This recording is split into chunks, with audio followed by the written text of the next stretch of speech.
Vivemos um tempo curioso. Nunca tivemos tanto acesso à informação, nunca produzimos tanta ciência, nunca tivemos tantos médicos, pesquisadores, universidades e tecnologias capazes de salvar vidas. Mas nunca foi tão fácil colocar a ciência em dúvida. Hoje, basta um vídeo de poucos segundos para questionar décadas de conhecimento científico. A opinião, muitas vezes, pesa mais que a evidência. O algoritmo parece falar mais alto do que a própria ciência. No Pod com Saúde de hoje, vamos discutir o impacto das fake news na saúde, refletir sobre ética, formação profissional e os desafios da medicina em um cenário de profundas transformações. E para essa conversa, tenho a alegria de receber um querido amigo e um profissional que dispensa apresentações, o professor Raimundo Paraná, um dos maiores nomes da hepatologia brasileira e uma referência na defesa da ciência, da pesquisa e do Sistema Único de Saúde. Seja muito bem-vindo ao Pod com Saúde.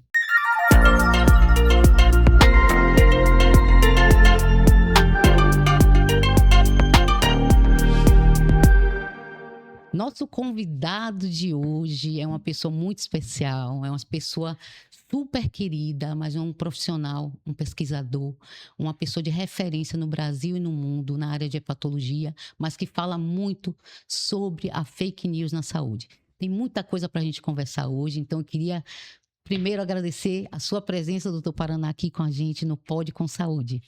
Para mim é um imenso prazer estar aqui. Nós nos conhecemos desde o Hospital das Clínicas, isso há mais de 20 anos. Isso. Já fizemos muitas coisas importantes juntos em prol da saúde e do Sistema Único de Saúde. Então, para mim é sempre um prazer estar aqui. Que bom, eu fico feliz em recebê-lo. Mas a gente queria, antes de começar um bate-papo, eu queria saber um pouquinho quem é doutor Paraná, quem foi e quem é doutor Paraná antes, fora do jaleco, né? Eu acho que é bem por aí.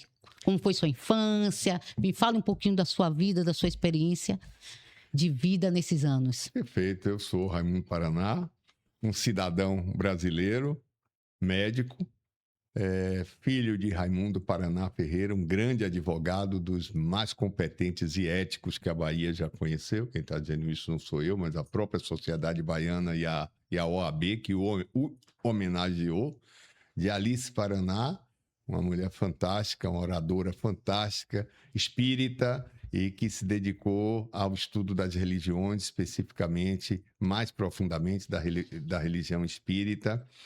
E nós fomos criados em total liberdade religiosa, e isso foi muito bom, porque meu pai era católico, minha mãe era espírita, e nunca tivemos conflito por causa disso. O senhor segue uma religião hoje? Eu sigo todas as religiões que apoiam o humanismo e que são contrárias ao sectarismo, que são contrárias à agressão ao ser humano. Então, todas as religiões, para mim, elas são positivas, desde que não invadam a outra religião, não desqualifiquem a outra religião. Ninguém é melhor do que ninguém. Então, minhas religiões, meus conceitos religiosos, eles são muito voltados à filosofia cristã, muito a filosofia, sem discutir os dogmas, que eu não discuto dogma. Alguns eu aceito, outros eu não aceito, a maioria eu não aceito. Mas a filosofia cristã é linda, então é a que me encanta, encanta. Mas eu busco pautar a minha vida pela ética, porque eu acho que quem pauta a vida pela ética faz exatamente o que Cristo fez e pregou. Exatamente. Então é isso. Tenho meus irmãos, Humberto. Quantos? Humberto é o mais velho, é um engenheiro competentíssimo.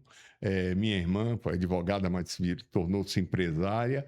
E um outro irmão mais novo, André, mora em São Paulo, hoje empresário, mas trabalhou muito tempo numa grande multinacional brasileira. E tenho 4 filhos e 2 netos. É mesmo? Já tem 2, porque até a história que eu li, só tinha 1. Agora já está com o segundo netinho. Tenho. Minha netinha Pietra, que eu chamo de Pete. Ô, Jesus. Quantos anos, doutor? Ela vai fazer 1 aninho agora. E Jesus. Valentim, que é o meu voquinho, ele tem 5 anos. 5 anos, que bom.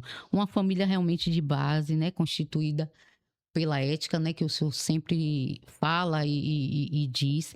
Mas, assim, eu queria saber do senhor se esse legado da sua família, o que foi mais lhe trouxe hoje, porque o senhor traz princípios hoje muito fortes, né? Princípios que hoje hoje em dia a gente vê que está se perdendo. Então, o senhor acredita que a sua base familiar foi que lhe trouxe com esses conceitos, foi que mais ficou marcado para o senhor na sua vida, na sua infância, na sua adolescência? Exemplo. Exemplo é o que marca a pessoa. Meu pai era um exemplo. Ele era um exemplo. Ele não falava que era honesto, ele simplesmente era honesto e a gente percebia que ele era honesto nas mínimas coisas que ele praticava. Segundo, a solidariedade. Tanto meu pai como minha mãe pautaram a vida na solidariedade. Sempre estavam ajudando alguém. Meu pai veio de uma família classe média baixa, de Santo Antônio, além do Carmo. Uhum. Para ele estudar, minha tia, que era professora primária, pagava. Ele reconheceu isso a vida toda. E durante muitos anos, ele nos levava para Santo Antônio, além do Carmo. Nós já tínhamos uma condição financeira boa, Uhum. nós já éramos classe média, morávamos na Graça, numa boa casa, Sim. mas ele fazia questão de nos levar para onde ele nasceu e aonde ele viveu, e ele levava um presente para cada pessoa que o ajudou na infância. A vizinha que fazia a banca, o outro que ficava com E vocês cresceram vendo esses exemplos. entendendo isso, Uhum. exatamente. E os netos também, os netos mais velhos, Uhum. beberam dessa fonte também. E minha mãe sempre esteve envolvida em programas de apoio social e de desenvolvimento do ser humano. Uhum. Então, essa foi uma base que marcou a minha vida intensamente. E isso, claro, teve desdobramentos também nas minhas escolhas políticas, nas minhas escolhas de defesas, Uhum. do que eu defendo e do que eu luto para que seja dessa forma. Uhum. E como foi essa escolha na medicina? Porque pelo que o senhor falou, seu pai é advogado, mas por que escolheu a medicina? Bom, todos pensavam. Meu pai tinha uma grande clientela na Bahia e era um indivíduo bem conhecido.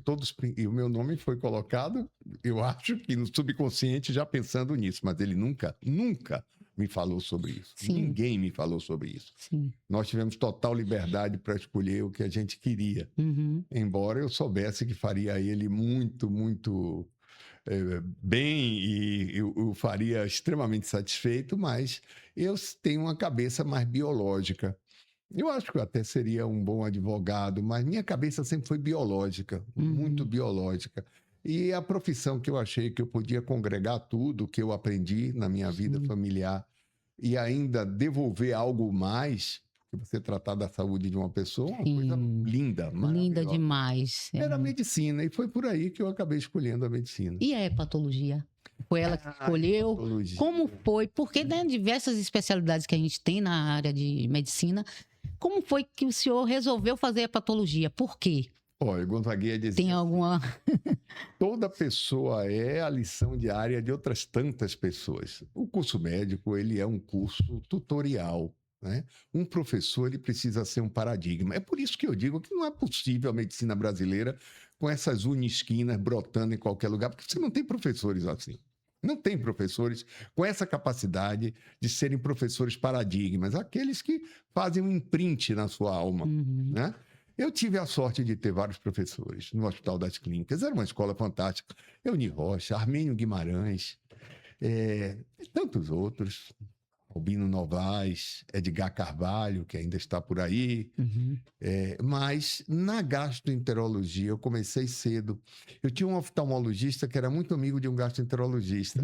Está vivo ele. É? Epaminondas Castelo Branco. Eu já ouvi falar muito. Grande professor da É UFPA. mesmo. Os filhos foram meus alunos, são dois excelentes oftalmologistas, Sim. e um deles é o meu oftalmologista, André e Bruno. E foi pelas mãos de Epaminondas Castelo Branco que eu Sim. fui inicialmente apresentado a Luiz Lira, que era professor Sim. É o da pai de faculdade. André Lira? É o pai do André Lira. Sim. E do Luiz Lira eu conheci Alito Bittencourt, que está vivo, é meu amigo até hoje. Conheci Hélio Santos, Gilberto Rebouças, que marcou minha vida intensamente. E também Igelmar. Igelmar, que era mais novo, e que eu tive uma afinidade bastante grande. Comecei a frequentar um ambulatório, mas naquela De época, gastro. de gastro, Sim, e depois o de hepato. sim. Comecei a me encantar pela gastrohepatologia, mas naquela época eu tinha um outro paradigma. Eu comecei a fazer iniciação científica e eu tinha como paradigma Zilton Andrade, que era professor ainda da UF, mas estava já com o pé na Fiocruz. Uhum. E foi com o professor Zilton que eu comecei a entender de ciência. E com o professor Zilton eu fui, aos poucos, me apaixonando pela medicina. E, por coincidência, ele fazia muito fígado na época. Ele era um patologista exímio de fígado e uma amizade com um aluno dele, Luiz Freitas, que está até hoje aí, que também é O professor. senhor lembra de todos os nomes, hein? Não me lembro de ninguém que me fez um bem. Não me esqueço. Não né, esquece. de ninguém que me fez um bem. Uhum. E Freitas é meu amigo até hoje, nós temos várias atividades em conjunto. E foi aí o encantamento. E daí para diante eu me formei aqui, já querendo fazer gastroenterologia, fui fazer residência em São Paulo, na USP, mas eu queria hepatologia. No Brasil não tinha hepatologia. Ah, não tinha Quem fazia hepatologia era o gastro. Ah, por Não isso que o tinha. ambulatório lá era de gastrohepatologia. Eu lembro disso. Depois desassociou, né? Quem desassociou fui eu, quando fui chefe de lá, que eu separei os ambulatórios. Sim. Porque eu acho que a hepatologia, para ela crescer, ela tem que ser isolada. Ela não pode estar com a gastro, porque a gastro vai até um nível de média complexidade, mas a alta complexidade não. Tá na hepatologia. Está na hepatologia e nas doenças do fígado. Sim. E aí eu fui fazer 2 anos na França. E quando retornei, fiz o concurso para a UFBA, onde estou até hoje, e também comecei minhas atividades privadas no Hospital Aliança. Uhum. A gente percebe que o senhor tem os dois lados, né? O senhor tem uma vivência muito grande na saúde pública e também uma vivência na gestão privada, né? Então isso é um ponto que é interessante porque o senhor tem a visão dos dois lados, né? Mas a sua paixão mesmo, a gente sente que é na área pública, né? Eu vejo a medicina como uma só. E eu sou um entusiasta do sistema de saúde do Brasil. O sistema é único. Eu vejo assim. Eu não vejo 2 aeronaves. Eu vejo uma aeronave, como tantas que eu viajo. Sim. Uma aeronave de voo longo, você vai ter a primeira classe, você vai ter a classe executiva, você vai ter a classe intermediária e você vai ter a classe econômica. Mas estamos todos no mesmo avião, com a mesma tripulação, com os mesmos processos de segurança, para nos levar ao mesmo destino. É assim que eu vejo o sistema de saúde. Então, não me importa muito se você está na primeira, na segunda ou na terceira classe, desde que você tenha acesso a comprar a passagem. Sim. Né? Então, é assim que eu vejo a medicina. Eu trabalho dos dois lados, mas uma coisa eu tenho. Se eu tenho uma conquista que ela chegou mais rápido no lado privado, eu não descanso enquanto ela não chega no SUS. Sim. Então, foi sempre dessa forma que eu pautei, tanto no Hospital das Clínicas e depois no SEDAP. A gente sabe das dificuldades que a gente tem no serviço público. Algumas dificuldades são realmente operacionais, outras tantas de egos e outras coisas mais. Mas isso, para quem quer fazer, nada é obstáculo. A gente tem que tentar. Mas para o senhor hoje, a Bahia, o Sistema Único de Saúde, né? A gente já pegando o gancho do nosso estado, porque há um desafio, né? Há vários desafios, na verdade, e várias críticas em relação ao Sistema Único de Saúde. A gente vê, inclusive nas redes sociais, uma aberração de comentários e situações do SUS. O senhor enxerga hoje a situação do SUS na Bahia como? Bom, eu enxergo da seguinte maneira. Eu conheci o Brasil sem o SUS, então eu tenho total condição de julgar o que é hoje e o que já foi, e tenho autoridade para falar do SUS. Então eu vivi no meu curso médico, na minha residência médica em São Paulo, o Brasil sem o SUS. Era miséria. Era uma miséria. Pacientes dependiam de quem? De Irmã Dulce, ou do Hospital das Clínicas. Eu me lembro, na Climério de Oliveira, valete. Sabe o que é valete? Não. É você pegar uma mãe, deitar na cabeceira e a outra no pé da cama. Isso acontecia no hospital, numa maternidade universitária. E acontecia no Serviço Público da Bahia. O valete não tinha onde internava Sim. 2 pessoas, sequer eram da mesma família, na mesma cama. Isso era o Brasil. A gente internava os pacientes, as doenças eram totalmente diferentes hoje, né? Porque ninguém vivia tanto para desenvolver doença cardíaca, nada, morria antes. A Sim. expectativa de vida do brasileiro, Era bem 57 anos. diferente. Mas se fosse da classe mais baixa, chegar a 50 já era velho. Uhum. Era esse o Brasil. A gente internava pacientes com extosomose, com salmonelose grave, com doença de Chagas. Era o que tinha no Hospital das Clínicas, né? E essa realidade mudou completamente. Eu vi paralisia infantil, eu vi criança morrer de difteria sufocada, de difteria, que nenhum aluno mais vai ver hoje, né? Meningoencefalite por sarampo, por catapora, e por aí vai. Hoje, Isso graças ao Sistema Único de não, Saúde. até adulto, isso mudou. E tanto que a expectativa de vida do brasileiro hoje é 77 anos, né? Indo para 78. Caiu um pouquinho por causa da Covid, mas já deve ter recuperado um aninho mais. Que é semelhante à dos americanos. Semelhante. E quando eu entro hoje no Hospital das Clínicas, eu vejo a mesma tipo de paciente que eu via na França. País desenvolvido, com uma medicina ultra desenvolvida. Isso eu conheço Então, bem a realidade. Mudou. E que eu vejo hoje nos Estados Unidos, eu viajo muito, eu vou a muitos centros. Então, nós temos hoje um sistema de saúde que realmente é provedor de saúde. Tem imperfeições? Claro. Ele é um sistema gigantesco, que tem muito pouco tempo num país que tem grandes dificuldades regulatórias, dificuldade de financiamento e dificuldade de fiscalização, de controle. Então, há muito desperdício no SUS, deve ter muita falcatrua, porque de vez em quando pega aí, está na imprensa, isso é sangria de dinheiro. Dinheiro que faz muita falta, né? Tem todos esses problemas? Tem, mas mudou a realidade. Ninguém pensaria no Brasil, que eu estudei medicina, que nós estaríamos fazendo quase 2.000 transplantes de fígado por ano, 80% pelo SUS. Um brasileiro pobre como um americano pobre hoje. Não teria acesso a fazer transplante Esse de tipo fígado. de transplante Não, jamais. pelo Sistema Único de Eu Saúde. vejo no Sistema Único de Saúde vários pacientes nossos tomando medicamentos de altíssimo custo. Custos de milhares de reais por mês. E eles estão tendo acesso, controlando as suas doenças. Isso não existia. Quando nós dávamos alta para um paciente, quantas vezes a gente cotizou ou pediu amostra grátis para entregar aquele paciente? Era uma maneira de a gente garantir que ele ia ter essa adesão ao tratamento. Mas a gente sabia que aquilo era finito, porque acabou, ele tinha que definir entre comer e comprar o remédio, e não tinha quem fizesse esse papel para ele. Hoje, as coisas mudaram. Então, os que criticam o SUS precisam conhecer a realidade do que era antes do SUS. Então, ao invés de criticar, que façam contribuições para melhorar e que tenham uma ação muito propositiva com as nossas autoridades de saúde e com as nossas instituições, sobretudo o Congresso Nacional, que tem uma responsabilidade muito grande em manter as instituições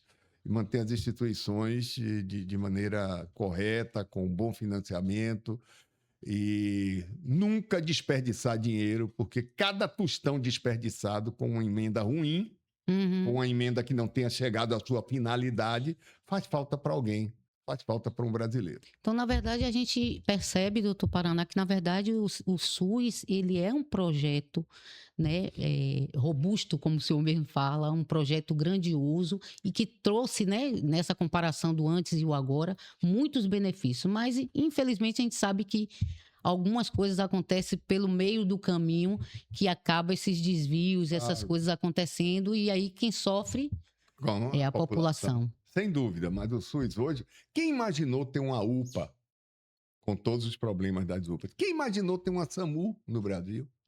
Eu me lembro quando, há 20, 25, 30 anos, as viaturas de polícia pegavam as pessoas caídas na rua, jogavam dentro do carro para levar para o HGE, ou para o HGV, na época era o HGV. Porque não tinha transporte, não tinha ambulância para a população. As pessoas esquecem isso. E eu vejo pessoas saudosistas criticando o SUS e falando... Outro dia eu vi que tinha um ex-deputado que ele passou por esse período antes do SUS, inclusive trabalhou na saúde. Sabia da realidade. Sabia, ele criticando o SUS hoje, criticando aqui o SUS da Bahia, o SUS do Brasil, não sei o quê. No tempo dele, que ele estava lá na saúde, que ele esqueceu e ele não fala, a gente calçava a luva que era reaproveitada. Quando calçava, vinha aqui, ó, porque a luva era tão requentada, né? Uhum. Usava material que não era descartável. Era lá no tempo dele. Mas ele esqueceu isso tudo. Que essas mudanças aconteceram e se evoluiu e as coisas melhoraram. Porque a visão dele é a visão daquele político egoísta então, que quer ganhar a eleição. Né, ele não tem projeto de Brasil, ele quer ganhar uma eleição. Sim. Então, por que eu estou dizendo isso? Porque eu vejo muita gente criticar o SUS, muita gente que já esteve lá e não fez nada. E não dá uma proposição, nada. E vejo que se utiliza muito o SUS com fins eleitoreiros. Eu não voto em ninguém que faz isso. Eu não dou meu voto a ninguém que faça isso, porque está fazendo um desserviço à população quando chega lá para desqualificar o Sistema Único de Saúde de uma forma eleitoreira, sem ter uma visão histórica de todo esse processo e sem compreender as lacunas que ainda existem. Não tem uma proposição. E não vem para construir, não né? Constrói não vem para construir. Nada. Como, por exemplo, mesmo aquele centro, né? Eu tive lá no centro de hepatologia que tem na Limbrota, CEDAP, tá querendo me lembrar o nome. E assim, eu fui bem recebida lá, da portaria até o final do atendimento, que eu tive exames lá que eu fiz, né? Então, assim, pessoas eu indico, vão para lá e são bem atendidas e tem um processo todo de um atendimento global daquele paciente. Então, assim, uma unidade do SUS, eu acho que foi uma conquista sua, né? Levou, conseguiu, e hoje os pacientes são atendidos. Então, se tivesse pessoas assim, que também levassem para o SUS projetos nessa magnitude, seríamos, né, um ajudando o outro, né? Seria uma outra perspectiva também de ajuda, né? Sem dúvida. Quando nós estivemos à frente do Serviço do Hospital das Clínicas, a gente ampliou, passou a atender 500 pacientes por semana e não dava conta. Saímos do ambulatório 7, 8 horas da noite e não dava conta.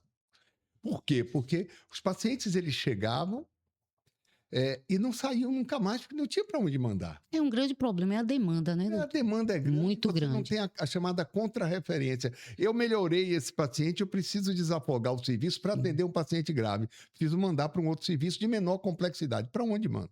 Então, foi nesse projeto, na época que se iniciou, saúde não tem partido, então é muito importante falar isso, porque eram 2 secretários de partidos diferentes.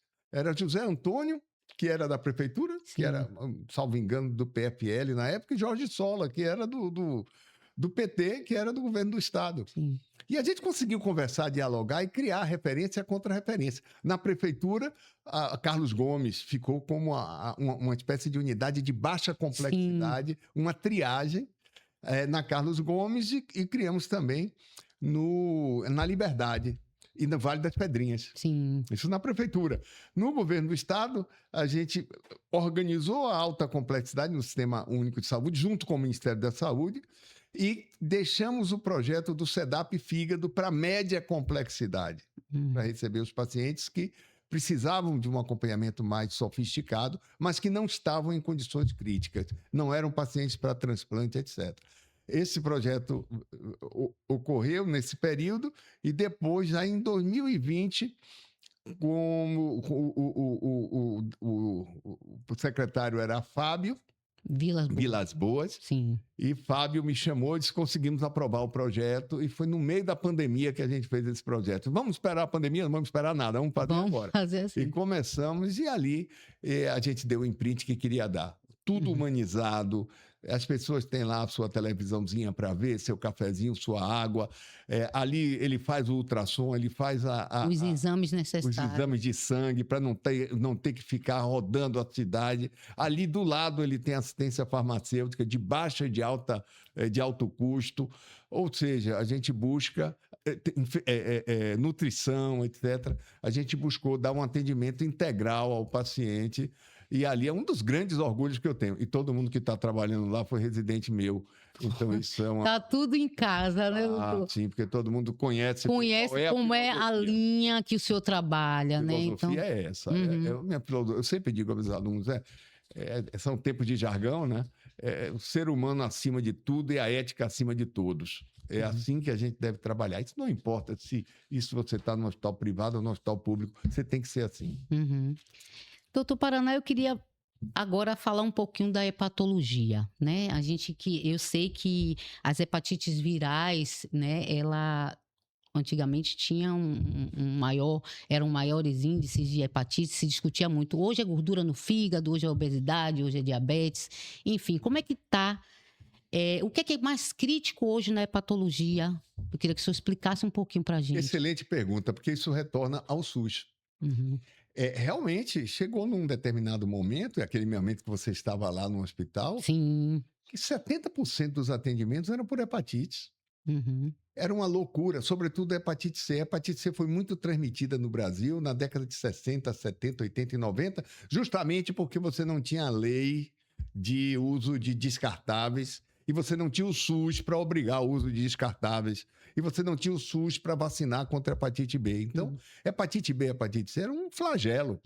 A hepatite C tomava conta de 70% dos cânceres estavam associados à hepatite C, no câncer de fígado. Quase 70% dos transplantes eram por hepatite C. Uhum. Era um negócio de enlouquecer, né? Porque você não tinha espaço para pensar em outras doenças. Então, essas doenças sequer chegavam. Ou se chegavam, elas não eram prioridades. Uhum.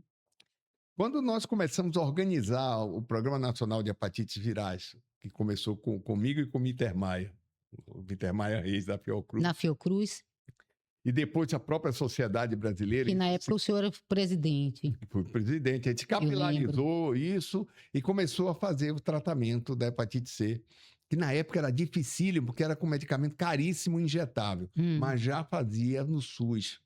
E aqui na Bahia saiu na frente, era espetacular. O senhor traz de lá, já traz. A Bahia sempre. Não, o time daqui era citado no Brasil todo. Uhum. Rosimeire era a chefe aqui, era excelente ela. Ela está aí na ativa. Hoje continua atendendo tão bem como sempre atendeu, com os mesmos compromissos. Rosimeire Dourado. E aí nós começamos a tratar esses pacientes, mas era muito difícil tratar. A gente só conseguia tratar a metade porque tinha muitos efeitos adversos. Por volta de 2015, 2016, chegaram os medicamentos orais que curam a hepatite. A realidade mudou. Também nesse período, os tratamentos da hepatite B, que não curam a hepatite B, mas se tornaram muito eficazes no controle, evitar que a doença evolua. Sim. Então, isso deixou de ser um grande problema de saúde pública. Mudou a realidade, porque curou muita gente e abriu espaço. E abriu espaço para outras doenças. Dentre as doenças que chegaram e essa chegou com muita intensidade, é a chamada esteatohepatite, que é a esteatose hepática, que as pessoas chamam habitualmente a gordura do fígado, que está associada à obesidade central, está associada a alterações de colesterol, hipertensão arterial, diabetes ou até mesmo resistência insulínica, que é uma espécie de pré-diabetes. Essa hoje é majoritária. Essa ocupa uma grande quantidade de... E é silenciosa, né, doutor? Totalmente silenciosa. As pessoas não sabem que... Todas as doenças do fígado são assim. Eu falei, nós estávamos falando do início dos anos 2000, essa questão da hepatite C, mas as pessoas tinham sido contaminadas lá atrás, em 1970, 80, início dos anos 90. Esse tempo todo foi de silêncio clínico. A mesma coisa acontece com a esteatohepatite, é silêncio clínico. Por isso que é preciso que a unidade básica de saúde rastreie doenças hepáticas precocemente. É fácil fazer, não é complicado. Boa anamnese, que é a entrevista do paciente. Aí é que a gente vai aí por um viés de formação, né? Que é o outro ponto que o senhor... Se tiver oportunidade, hoje me pergunte paciente que eu acabei de ver hoje de manhã. Acabei de ver. É mesmo. Se tiver oportunidade, me fale que eu vou lhe contar essa história para você entender o que é isso no Brasil. Então, é assim, a boa entrevista é o tempo para conversar com o seu paciente, saber o que ele come, como ele dorme, se ele tem tempo para fazer atividade física, se ele toma algum medicamento, algum chá, alguma coisa que possa agredir o seu fígado, o seu rim, etc, etc, etc. Um bom exame físico é um paciente hipertenso, é um paciente que tem um índice cintura-altura maior que 0,5, que é você medir a cintura do paciente, medir a altura. Se você tiver um índice maior que 0,5, você devia... Coisas básicas, né? Básica. É o exame físico básico. Se você fizer isso e fizer laboratorialmente 4 exames, a ST, a LT, fosfatase, gama-GT, e quando tiver oportunidade, o ultrassom, você consegue diagnosticar precocemente uma série de doenças hepáticas. Mas, infelizmente, não é isso que acontece no nosso país. A gente está praticamente... Bom, há sérias falhas na assistência básica. Esse, para mim, é o maior problema do SUS atualmente. Sim. Não ter um plano de carreira para médico do SUS é fatal. É terrível, porque... Não existe esse tipo não de tem. plano. Não, lá você é contratado. Sim. Então, você não tem pertencimento. Você está ali até achar uma outra coisa. Então, formou, vai para lá. Mas você não tem plano de carreira. Não é um juiz, por exemplo. O juiz, ele passou num concurso, ele estudou, ele foi selecionado no concurso, ele vai para Xorroxó, de Xorroxó ele ir para Vitória da Conquista, de Vitória da Conquista ele ir para Feira de Santana, de Feira de Santana ele vir para Salvador. E ele é avaliado, e pode chegar até desembargador, Sim. né? Aqui não, no SUS não. É o que ocorrer. Está precisando de gente ali, abre um concurso, paga uma bolsa, entra. Que pertencimento essa pessoa tem? Essa pessoa chega muitas vezes de escolas médicas no Brasil que são deploráveis. Está dizendo isso não sou eu, não. A avaliação das escolas médicas mostrou saiu agora, o absurdo. Isso. E médico ruim, tecnicamente, moralmente nem se fala, mas médico ruim, tecnicamente, ele é caro para o sistema. Ele é um demandador de exames, porque ele não sabe fazer anamnese, exame físico, ele não sabe fazer raciocínio. Então, o que é que ele faz? Ele compensa as fragilidades dele nos exames e nunca diagnostica o paciente. Nunca. Então, ele é caro. E o sistema fica ineficaz. Então, essas doenças que a gente precisa diagnosticar muito precocemente, porque elas são silenciosas, inclui a hipertensão arterial, diabetes e a esteatose, esteatohepatite, elas acabam não sendo bem manejadas numa fase que seria totalmente controlável e evitaria que chegasse no futuro ao Hospital das Clínicas com a cirrose hepática. Né? Então, esse sistema... Essa base, né, da saúde... Fundamental. Então, se você tiver uma boa base na saúde, aí na saúde privada, qualquer médico deve fazer isso. Né? E aí você consegue diagnosticar precocemente uma série de doenças. Porque entre o início de uma agressão e a transformação dessa agressão numa doença hepática estruturada, lá se vão 3, 4 décadas. E quando o paciente tem sintomas, geralmente os sintomas estão relacionados à perda da integridade do fígado. É tarde. Né? As pessoas associam muito a doença hepática à questão do álcool. Estigma. Porque não sei se cultural, ou enfim. Isso ainda é muito forte na população. O senhor sente que as pessoas acham que a doença do fígado está relacionada ao álcool? Muito. Isso é um estigma que é muito ruim, faz muito mal.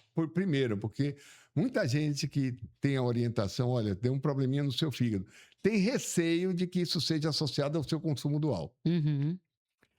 Às vezes o paciente fala muito esse termo, doutor, eu não bebo nada, não sou pinguço. É assim que as pessoas falam. No SUS é muito comum falar. Sim, sim. Porque o pinguço é um termo que se usa pejorativo para dizer que a pessoa abusa do álcool. Abusa do né? álcool. Não é isso.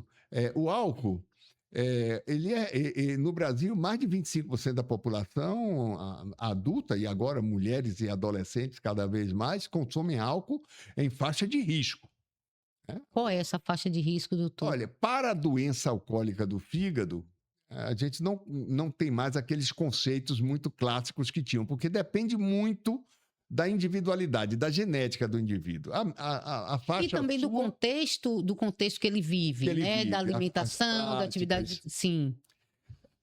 O seu limiar é diferente do meu. Sim. É totalmente diferente. Mas a gente costuma dizer assim, acima de 20 gramas por dia, o que daria 140 gramas de álcool por semana, transformando isso em cerveja, 1 litro de cerveja tem 55 gramas de álcool, então 2 cervejas por semana já chega quase lá, né? Já podemos dizer que é um risco? Já pode ter risco, mas a maioria só vai adoecer acima de 40 gramas.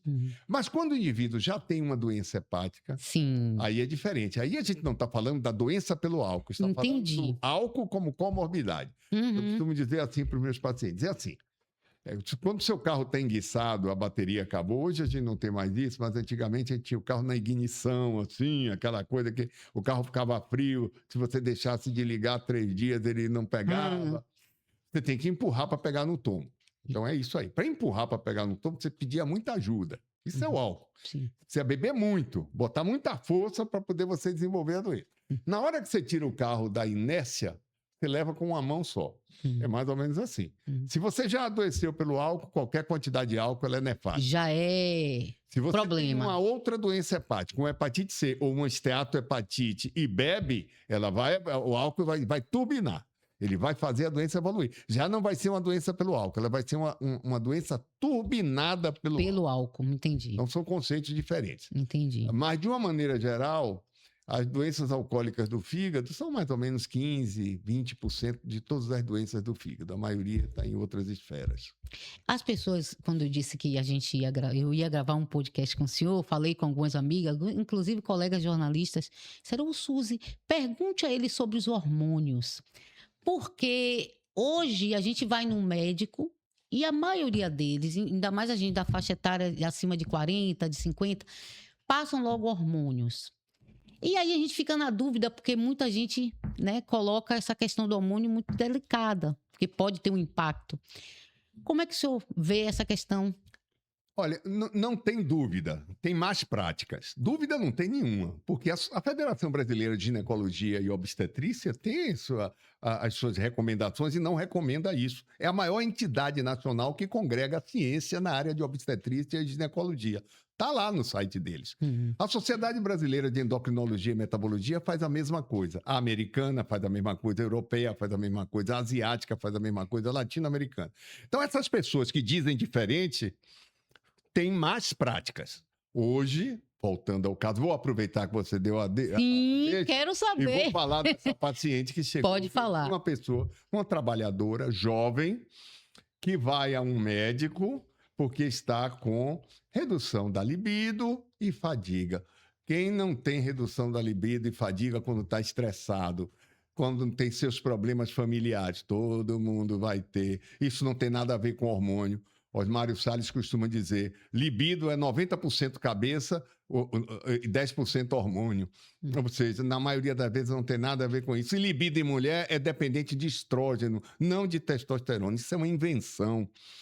E aí ela foi para essa pessoa e aí saiu de lá achando que tinha deficiência de vitamina B e D, que não tinha, porque o exame era normal, foi inventado. Porque se inventa a doença para se vender o tratamento, para ganhar com o tratamento. Meu Deus, né? doutor Paraná, isso é um absurdo. Solicitou dessa moça, tudo particular, solicitou dessa moça a dosagem de testosterona, que em mulher não deve ser feito. Qualquer estudante de medicina que passa pela disciplina de fisiologia humana sabe que a testosterona na mulher ela é baixa. O teste de testosterona ele não serve para dizer que está faltando testosterona para repor. Isto é um erro. Isto não se faz em lugar nenhum do mundo. Isto é ignorância. Ignorância não, porque não é dado ao médico o direito da ignorância. Então é outro nome, mas isso não é medicina.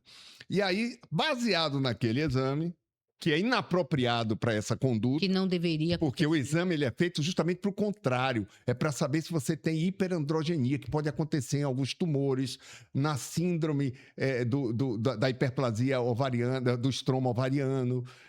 Aí sim, isso é grave. Ou na doença ovariana policística. Isso são situações que precisam ser tratadas. Mas você avalia se a testosterona está alta. Está baixa? Não. Você dizer que a testosterona está baixa para repor é um absurdo. Essa pessoa faltou todas as aulas de fisiologia humana na faculdade. Todas. Não passou pela fisiologia humana. E aí prescreveu para essa moça testosterona. Uma moça de 20 e poucos anos. É um absurdo. Não tinha deficiência nenhuma de testosterona, níveis normais. Mas para completar, quatro exames, fórmulas, todas indicadas para a mesma farmácia, né? Todos eles têm uma farmácia de estimação. É preciso que o Ministério Público entenda o que é essa farmácia de estimação. Por que cada um tem a sua? E por que cada um tem a sua fórmula? Isso é coisa para o Ministério Público investigar. Uhum. Eu acho que não é nem para conselho de classe, é para o Ministério Público investigar, porque o profissional de saúde não pode ser remunerado por nada que ele prescreve. Isso é conflito de interesse, é proibido no nosso Código de Ética. Isso é amoral. É amoral. Então, eu espero que não aconteça. Mas acho estranho essa preferência por uma determinada instituição e acho estranho as fórmulas serem sempre muito caras e cada um ter a sua. Porque quando cada um tem o seu, é porque eu sei que nenhuma presta. Uhum. Porque se você tiver hoje um infarto, você for a qualquer hospital, você vai ser tratado igual, porque a gente sabe o que é que salva a vida de um paciente infartado. Né? Quando cada um faz de uma forma, o professor Rebouças dizia isso, é porque nada presta, é da cabeça de quem está fazendo. E aí eu fui ver as fórmulas ridículas, com drogas injetáveis, etc. Nada documentado em literatura de benefício. E essa moça pagou por isso. E aí ela percebeu que ela estava amarela. Aí foi no médico e disse, você está amarela, isso deve ser desses medicamentos. Até poderia ser, porque a testosterona pode dar danos ao fígado imediatamente, mas geralmente os danos da testosterona são tardios. A pessoa se sente bem quando toma, mas não sabe que está entregando a sua saúde para daqui a 10, 20 anos, com risco maior de infarto, de AVC, de insuficiência cardíaca e tudo mais. Mas aí para ela foi dito isso. Aí ela fez uma ressonância magnética. E aí passou a fazer exames de 3 em 3 meses, pagando por isso. Quando ela chegou, que ela me contou a história, a primeira coisa que eu disse, o uso inapropriado de testosterona, isso só acontece no Brasil. É uma vergonha brasileira. Eu, quando apresento lá fora do país os casos de toxicidade por testosterona e gestrinona, Sua pesquisa. Todo mundo fica abismado e eu tenho que dizer, me perdoe, eu estou envergonhado, mas isso acontece no meu país. É uma vergonha, porque isso não acontece em outros países. Eu vi até um vídeo seu nas redes sociais em que o senhor pontuou isso lá, o senhor estava lá fora. Eu estava em Barcelona. Isso. Quando eu apresentei, as pessoas esqueceram as doenças que eu estava apresentando, mas perguntavam, mas por quê? Por que essas pessoas estão tomando testosterona e gestrinona? O que é chip? O que é chip? Imagina. O que é implante? Ninguém faz. Até porque vai responder. Quem fizer vai responder. Nos Estados Unidos tem um ou outro que faz, a maioria é médico brasileiro, fazendo isso, mas paga um seguro malpraxe alto, porque sabe que a qualquer momento vem a conta. Então, é uma loucura. Isso é uma loucura. Mas no Brasil é solto. O Brasil é o país da leniência. Então, essa moça, quando eu fui examinar, que eu fui conversar com ela, passando por seus problemas, obviamente, o impacto do libido vem daí. E eu examinei o que essa moça tinha. Eu perguntei a ela, o que é que você come? Isso. Você come mamão todo dia? Como? Come abóbora? Não, abóbora uma vez por semana. E cenoura quase todo dia. Quando eu fui examinar, ela estava com a mão amarela, mas o olho claro. Isso não é icterícia. Icterícia é bilirrubina acumulada no organismo, que é uma doença do fígado. O nome disso é beta-carotenemia. Todas as vezes que a gente come frutas dessa cor, amarela, cor de abóbora, até mesmo laranja, a gente absorve beta-caroteno. O beta-caroteno é um precursor da vitamina A.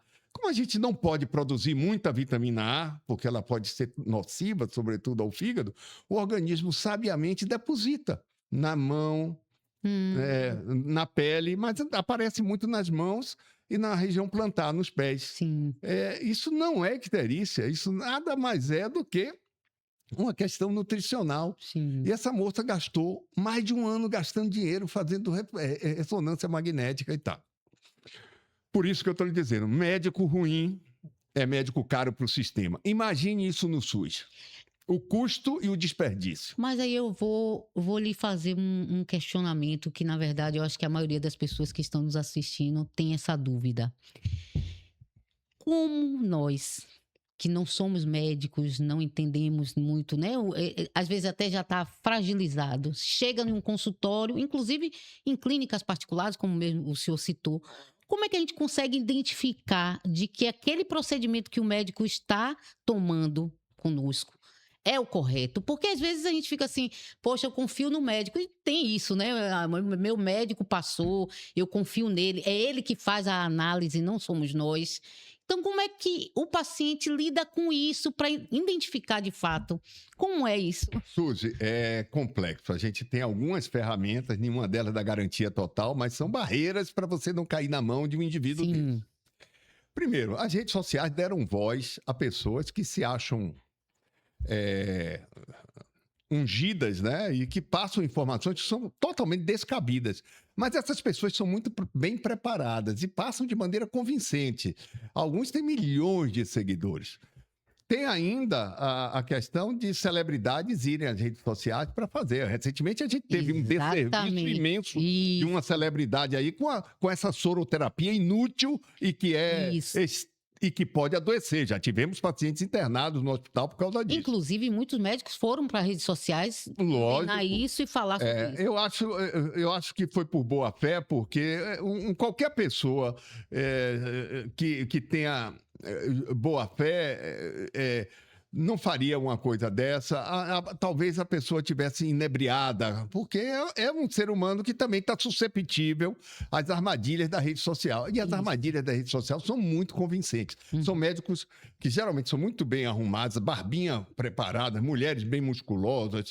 Isso passa o quê? Um sinal de felicidade. Este é o seu modelo, este é o seu estereótipo e todo mundo quer seguir. Essas pessoas são preparadas para a linguagem da rede social. Trabalham muito maniqueísmo. Você é contra ou a favor?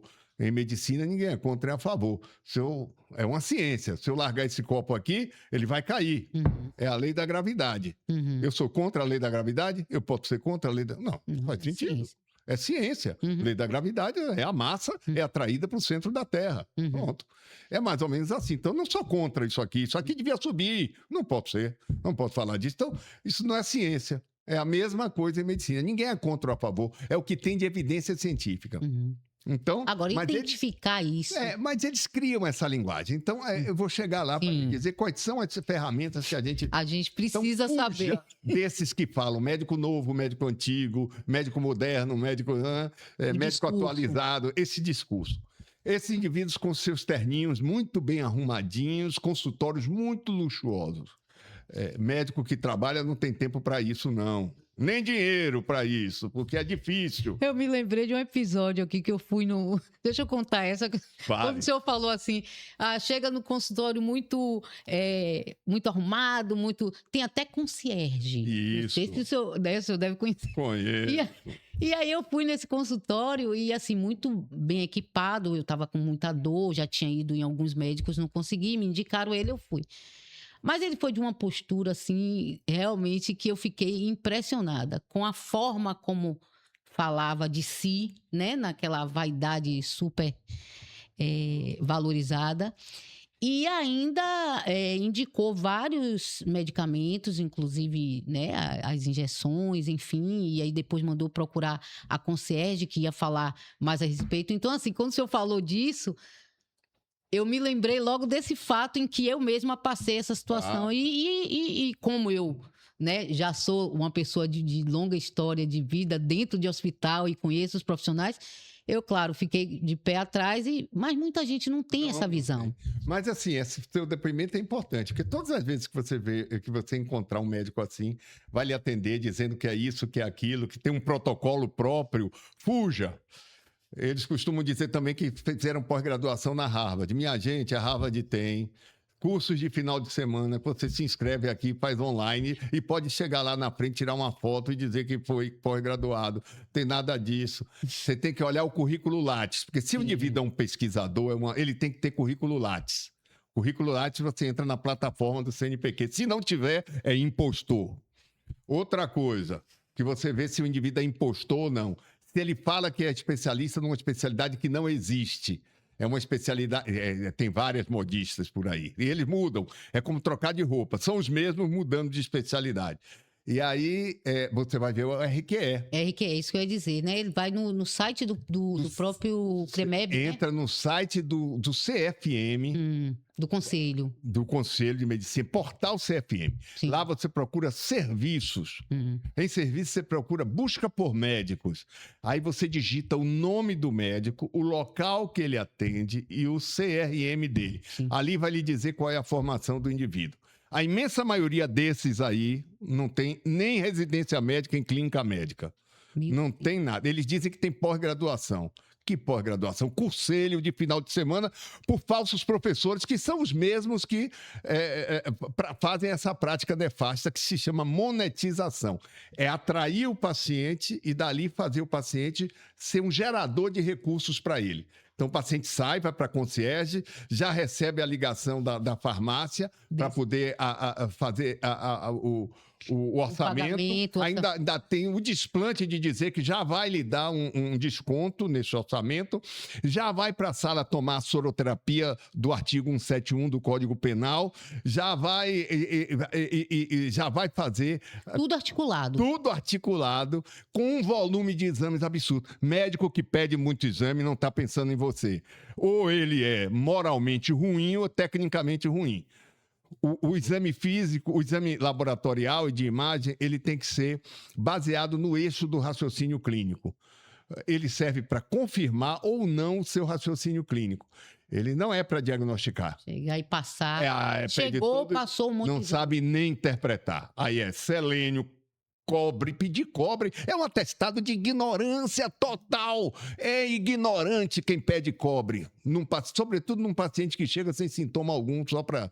Aí vem selênio, IGF e todos os marcadores tumorais, que é um outro absurdo, e criam doenças nos pacientes, doenças que não têm, e aí vende a solução fácil, que é o que remunera eles. E esses todos tomam... É dinheiro fácil. Isso é dinheiro fácil, é absurdo, isso não é medicina. Eu sempre digo, o fato do indivíduo ter CRM não faz dele um médico. Um médico é uma outra história. Para ser chamado de médico, ele tem que ter esse trinômio aqui. Ética, ciência e humanismo, compromisso com o ser humano. Quem não tem um deles não é médico. Pode até ter CRM, mas meu colega não é.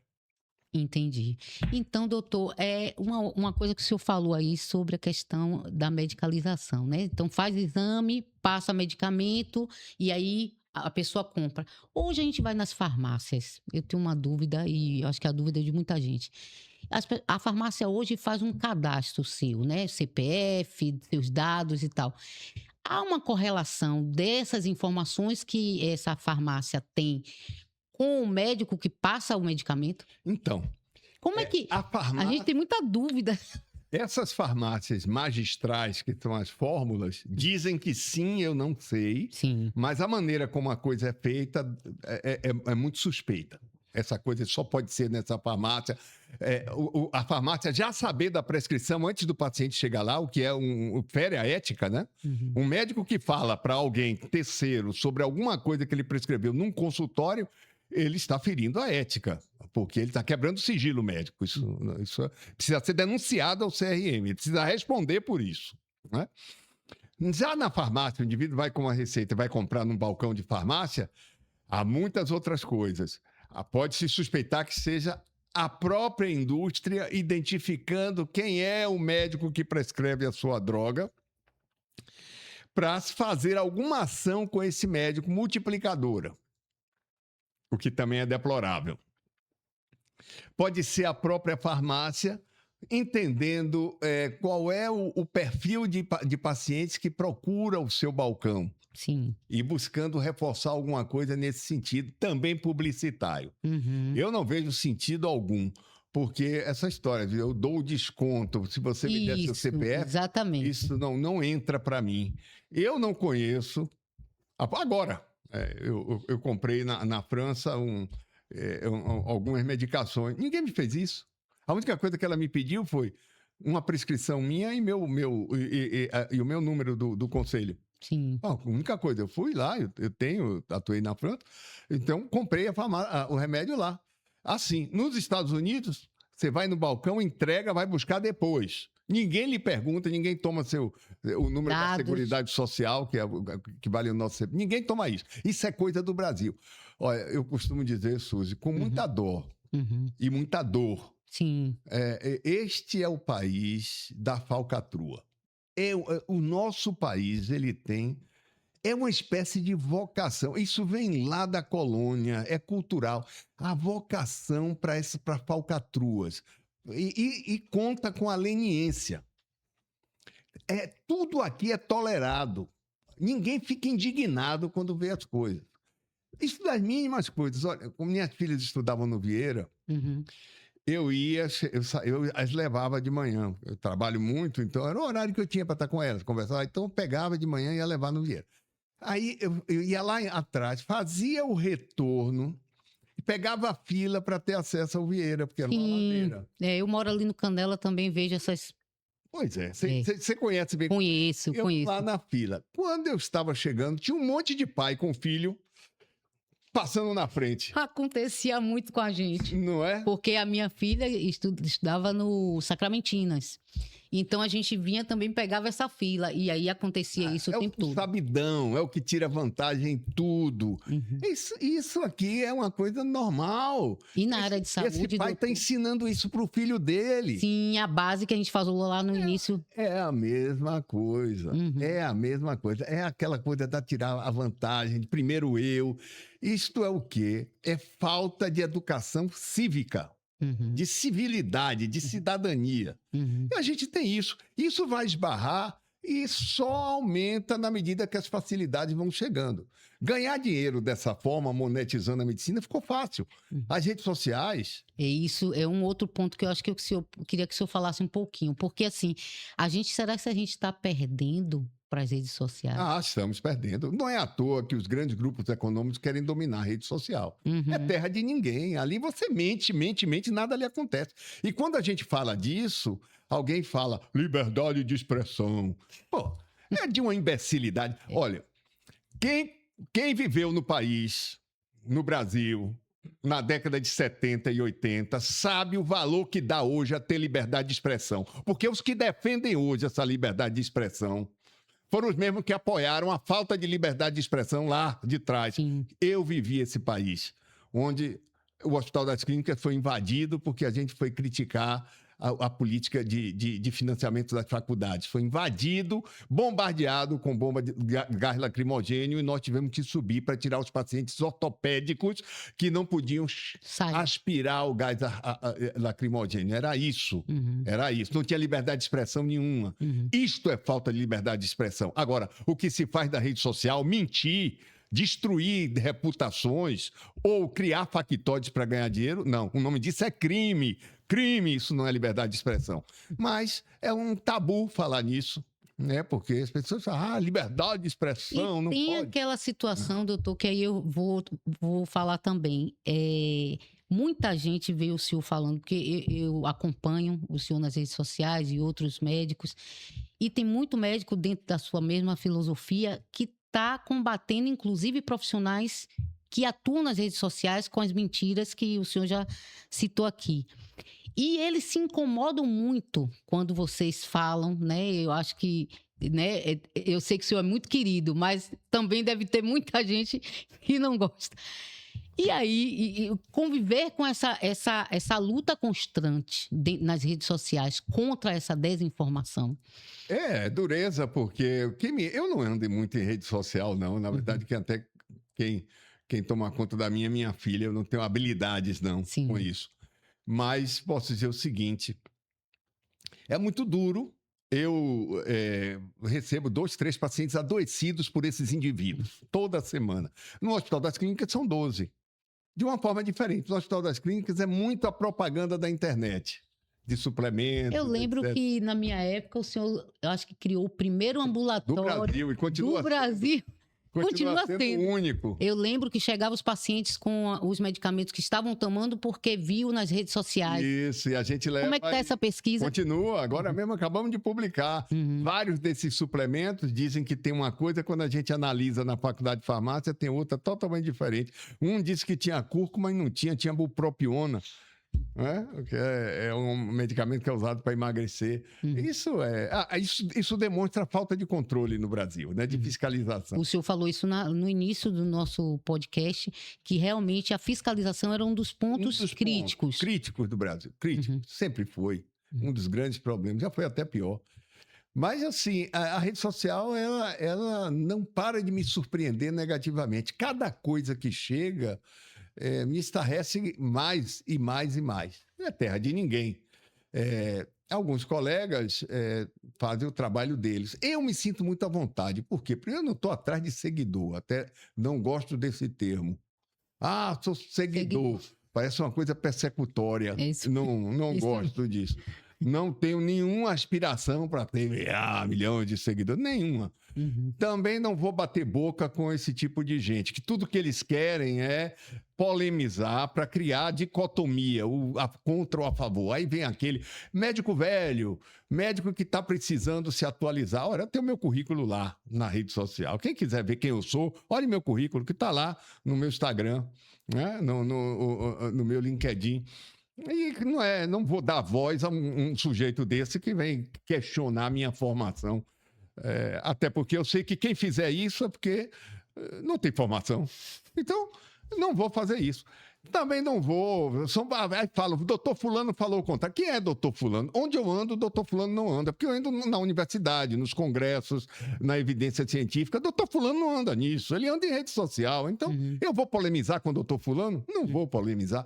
Então, para mim, é muito simples. Quando entra alguém com esse tipo de postura, não vou dar voz nem palco. Eu cancelo. Não quero saber. Eu estou ali. Minha ideia é mostrar o que é a realidade, buscar salvar pessoas desse engodo.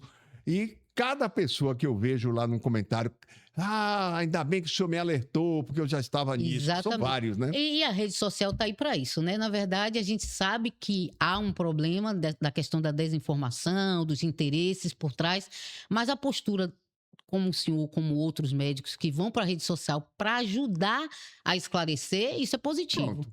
É só passar informação honesta, informação de qualidade.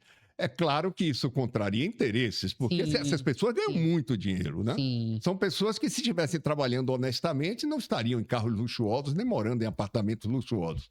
Porque a vida de médico é uma vida dura, uma vida difícil, é muito difícil. O médico, ele tem uma vida digna, ele pode viver numa classe média, mas são muito poucos os que vão ter uma condição financeira de absoluta tranquilidade, a não ser que tenha um lastro familiar muito grande, né? E além do mais, tem outra coisa. Hoje, muitos desses médicos saem dessas escolas mambembes aí, sem saber medicina, endividados. E aí vão fazer qualquer coisa para ganhar dinheiro. E aí aderem a esses cursos chamados falsamente de pós-graduação, que na pós-graduação coisa nenhuma, é curselho, né? E para poder ganhar dinheiro, é curso de monetização. Como que eu ganho dinheiro fácil? Para pagar minhas dívidas e viver bem. Entendi. Aí deixa de fazer residência médica, deixa de se estruturar, de preencher as suas lacunas, que foram muitas durante o curso médico, para ganhar dinheiro logo. E ganha, mas vão fazer um mal muito grande a muitas pessoas e à humanidade. E a formação médica, né? Aqui na Bahia, como é que o senhor vê a questão das faculdades privadas, né? Porque a pública a gente já sabe que tem toda uma linha acadêmica de ciência, de pesquisa, mas como é que está isso no privado? Bom, há exceções, mas vai de mal a pior no público e no privado. Nas aí duas a áreas. gente tem que ser bem claro. Sim. Eu não posso dizer que a escola médica de hoje, nossa, seja a mesma que eu tive. Eu tive a oportunidade de um ensino muito diferente do que os meus alunos têm hoje. Né? Eu sempre digo aos meus alunos, eu tive o curso de propedêutica, que é quando a gente aprende a examinar, fazer raciocínio clínico, era um professor para 3 alunos. Era todo na prática. A gente convivia com aquilo no dia a dia. Hoje já não é mais assim, é mais do que o dobro. A clínica médica era um professor para 5 alunos no ambulatório. Hoje não consegue. Por quê? Porque se inchou as Cresceu. escolas e não aumentou seus campos de prática. Então é um distúrbio continente de conteúdo. Então, não é uma coisa ruim, comparado ao que tem por aí, mas não é tão boa quanto já foi. Há exceções, há exceções.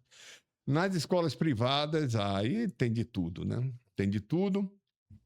Mas tem Mas, bons exemplos? olha, tem algumas escolas privadas que têm bons exemplos. Tem. Aqui na Bahia, eu cito a Escola Baiana de Medicina, que tem suas lacunas, não é uma escola que tem um hospital-escola, mas ela tem um curso estruturado com excelentes profissionais Uhum, e é uma escola que forma excelentes médicos. uhum. Aqui na Bahia no Brasil tem outras escolas, mas são extremamente caras, muito boas. O Einstein é um exemplo disso, né? Então, assim, há boas propostas por aí. Mas boa parte, isso o exame mostrou, né? Boa parte é deplorável do ponto de vista de qualidade, não tem compromisso nenhum com a formação profissional. Se pega professor, assim, quem quer ser professor? E não pode ser assim. Um professor ele tem que entender de pedagogia, ele tem que ser um exemplo para o aluno, ele tem que ter uma formação acadêmica. Não se pega na rua, não se compra no mercado um professor assim. E com o número de escolas que se tem, não teria professor para todas elas. Então, dá no que está dando aí. Médicos mal formados sendo vomitados nesse mercado e vão aderir, vão para o SUS temporariamente até achar uma coisa melhor, vão fazer esses curselhos para se transformar nesses para praticar fake medicina, ou simplesmente vão tentar a residência médica, 30% vão conseguir, 70% não vão, porque tem processo seletivo. E hoje se contrata as clínicas, hospitais, se contrata médicos que não têm uma residência? Sim, muito. Não é o caso nosso, né? A gente ainda mantém esse padrão. Tem que ter RQE para entrar no Sim. hospital. Mas sim, isso já está acontecendo, porque é mão de obra barata, né? Uhum, mais barata. E a inteligência artificial, doutor?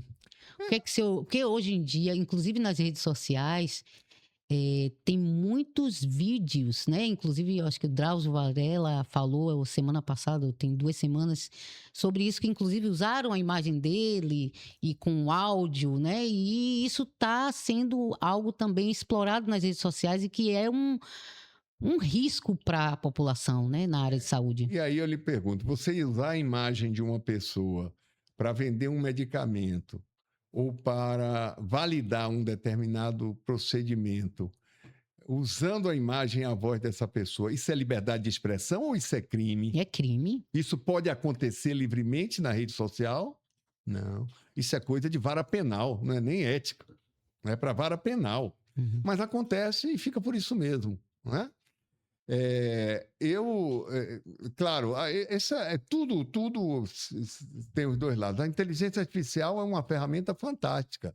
Ela veio para ajudar. Ela ajuda muito em processos diagnósticos, por exemplo, na imagem, para detalhamento de imagens, detecção precoce de algumas doenças, de alguns tumores. Na anatomia patológica também, ela tem a capacidade de enxergar o que o olho humano de um não enxerga. Às vezes precisam 3, 4 para enxergar aquilo que ela enxerga. Isso vai ser agregado à medicina. É muito bom. Ela é muito boa no sentido de fazer revisões bibliográficas, de tirar dúvidas sobre coisas muito raras, mas ela não pode substituir o médico, senão fica medicina artificial. Uhum. Mas quando o indivíduo é mal formado e é inseguro, ele vai correr para. E aí há absurdos incríveis, viu?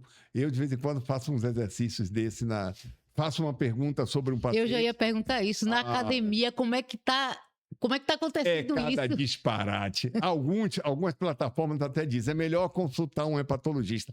Mas algumas se arriscam em diagnósticos, disparate total.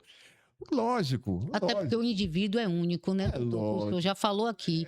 Eu sou diferente de você. E a forma como você pergunta, como você faz. E também tem uma outra questão, não esqueçam. A inteligência artificial é um grande computador onde um ser humano colocou informações. Se quem coloca a informação manipula a informação, a resposta vai ser direcionada ao que foi manipulado. Então, precisa tomar muito cuidado com isso. Isso, na mão de grandes grupos econômicos, é um perigo, sobretudo na medicina. Né? Com certeza. Uma dúvida, a gente falou de medicamento, mas uma dúvida que as pessoas também me pediram para lhe perguntar sobre medicamento original genérico. Ah, tá. há uma dúvida muito grande da população quando ele vai. Porque o valor é um valor bem diferente, né? Há um... A política do genérico foi implantada no Brasil por um dos grandes ministros da saúde que o Brasil teve, e que não era médico, chama-se José Serra. Sim. Excelente, excelente. A gente teve Dr. Adib Jatene, importantíssimo na consolidação do SUS, ele pegou o SUS na fase de consolidação, e depois José Serra, que foi um indivíduo que tinha uma visão muito estratégica do setor de saúde. E isso se criou a lei do genérico, que é legítima. Agora, é preciso separar o que é genérico de similar.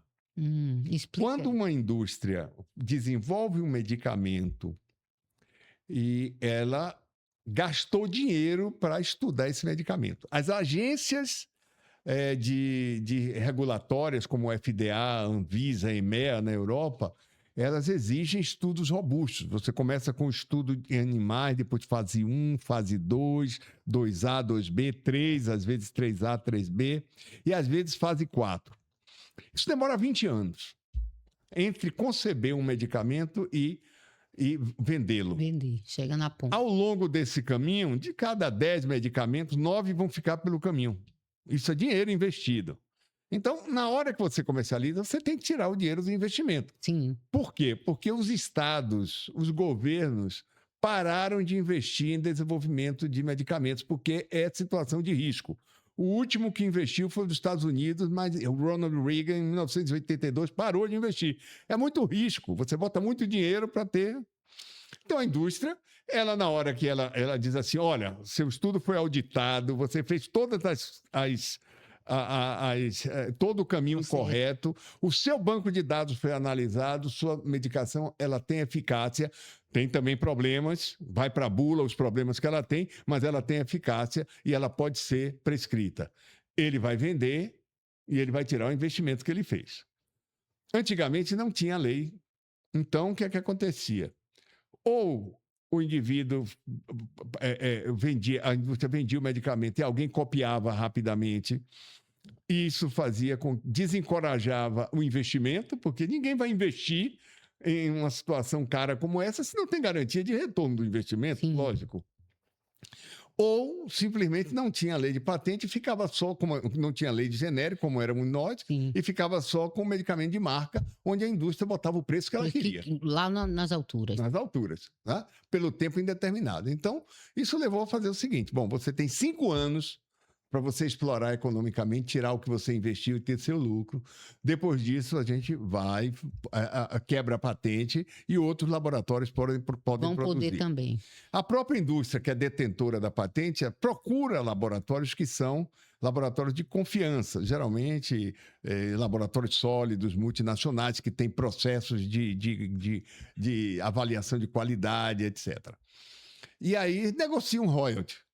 Vocês vão fazer, tem essa chancela, nós vamos ganhar um royalty, que é uma bobagemzinha que tem pouco impacto no preço, o preço despenca. E aí eles têm que apresentar o estudo de bioequivalência. O que é o estudo de bioequivalência? Para eu comercializar como genérico, eu tenho que mostrar que ali está aquela molécula, naquela dose que o original vendia. Sim. O similar não tem isso. O similar ele diz, mas ele não apresenta estudo de bioequivalência.